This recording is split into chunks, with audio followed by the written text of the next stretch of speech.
నమస్తే అండి. ఆంధ్రప్రదేశ్ రాజకీయాల్లో ఇప్పుడు ఒకటే చర్చ. ఏంటంటే నారా లోకేష్ పిలుపును సొంత పార్టీ కేడరే పట్టించుకోవడం లేదని ప్రతిపక్షాలు మాత్రం గట్టిగా వాదిస్తున్నాయి. అయితే ఇక్కడ అమరావతి రాజధాని వేడుకల విషయంలో లోకేష్ వేసిన ప్లాన్ రివర్స్ అయిందా? అటు టీడీపీ, ఇటు జనసేన శ్రేణుల్లో అసంతృప్తి జ్వాలాలు ఎందుకు ఎగిసిపడుతున్నాయి? అదేవిధంగా సాక్షి టీవీ డిబేట్లో బయటపడ్డ సంచలన నిజాలేంటి? వీటన్నిటి గురించి ఈ వీడియోలో తెలుసుకుందాం. మీరైతే వీడియోకి లైక్ చేయండి, వీడియో మొత్తం అయితే చూడండి. అయితే గత కొన్ని రోజులుగా అమరావతి రాజధాని విషయంలో నారా లోకేష్ మాత్రం ప్రజల్లోకి వెళ్లేందుకు కేడర్ను పిలుపునిస్తున్నారట. అయితే క్షేత్రస్థాయిలో పరిస్థితి మాత్రం భిన్నంగా కనిపిస్తుంది. ముఖ్యంగా ఏంటంటే యువ నాయకత్వంపై నమ్మకం కలగడం లేదనే వాదనలు అయితే గట్టిగా వినిపిస్తున్నాయి.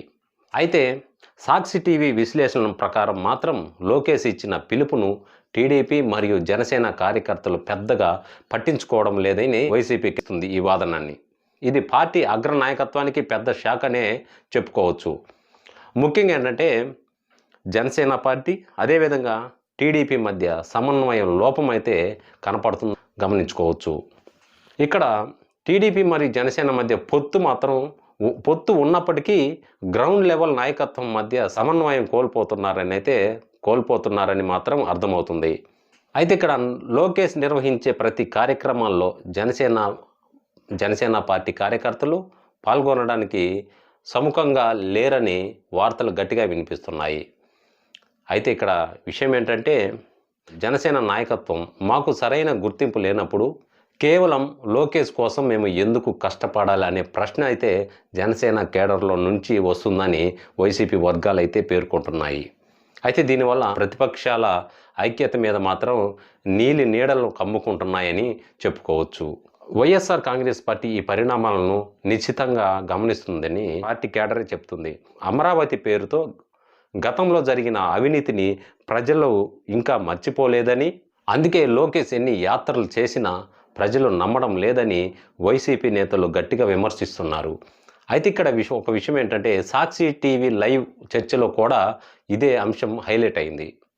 లోకేష్ రాజకీయ వ్యూహాలు ప్రజలను చేరుకోవడంలో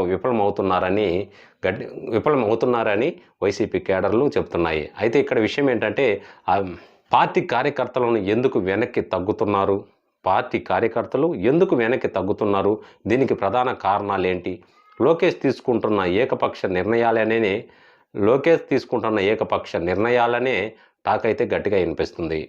మరో కోణం చూసుకుంటే సీనియర్ నేతలను సంప్రదించకుండా కేవలం తన సోషల్ మీడియా టీం ఇచ్చే రిపోర్టుల ఆధారంగానే లోకేష్ ముందుకు వెళ్తున్నారని అయితే గట్టిగా వాదన అయితే వినిపిస్తుంది.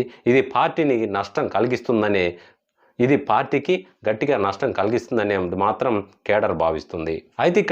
అయితే ప్రత్యేకించి అమరావతి వేడుకల నిర్వహణలో స్థానిక నాయకులను భాగస్వామ్యం చేయకపోవడం పెద్ద మైనస్ అని చెప్పుకోవచ్చు.